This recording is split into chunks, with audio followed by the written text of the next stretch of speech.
दोस्तों, अगर मैं आपसे पूछूं कि गुनगुना पानी गर्म है या ठंडा, तो शायद आपका जवाब गलत हो सकता है। और क्या आपने कभी सोचा है कि थर्मामीटर तापमान कैसे मापता है?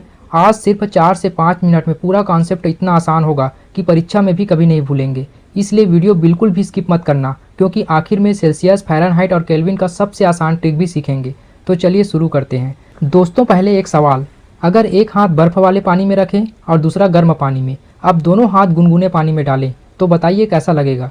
जिस हाथ ने ठंडा पानी छुआ था उसे गुनगुना पानी गर्म लगेगा, और जिस हाथ ने गर्म पानी छुआ था उसे वही पानी ठंडा लगेगा। इसका मतलब यह है कि हमारा स्पर्श हमेशा सही तापमान नहीं बताता। यही कारण है कि वैज्ञानिकों ने तापमान या टेम्परेचर की अवधारणा दी।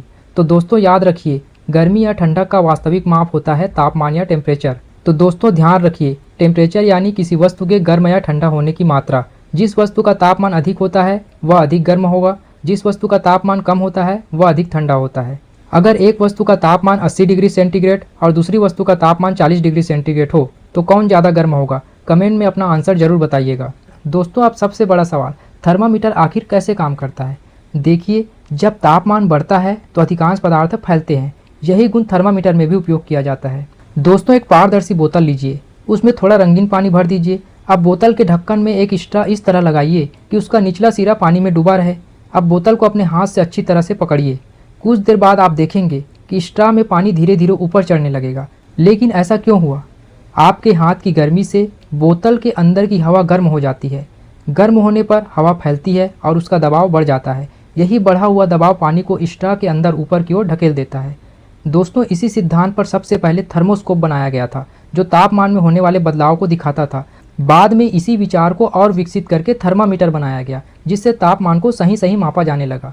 दोस्तों याद रखिए, थर्मोस्कोप का पहला मॉडल गैलीलियो ने बनाया था। दोस्तों, अब आते हैं परीक्षा के सबसे महत्वपूर्ण भाग पर। टेम्परेचर यानी तापमान मापने के 3 प्रमुख पैमाने हैं। पहला है सेल्सियस, दूसरा है फ़ारेनहाइट और तीसरा है केल्विन। सेल्सियस में पानी जमता है 0 डिग्री सेल्सियस पर और उबलता है 100 डिग्री सेल्सियस पर। फ़ारेनहाइट में पानी जमता है 32 डिग्री फ़ारेनहाइट पर और उबलता है 212 डिग्री फ़ारेनहाइट पर। केल्विन में पानी जमता है 273 केल्विन पर और उबलता है 373 केल्विन पर। दोस्तों याद रखिए, 1-32/9 होता है C/5। यही फार्मूला हमेशा पूछा जाता है। दोस्तों यह भी याद रखिए कि हमारे शरीर का सामान्य तापमान 37 डिग्री सेल्सियस होता है। दोस्तों यह भी ध्यान रखिए कि 0 केल्विन यानी -273 डिग्री सेल्सियस को ही एब्सोल्यूट जीरो कहते हैं। इससे कम तापमान संभव नहीं माना जाता। दोस्तों, आज हमने जाना टेम्परेचर या तापमान गर्मी या ठंडक की माप है। टच हमेशा सही नहीं बताता है। थर्मोमीटर फैलाव या एक्सपेंशन पर काम करता है।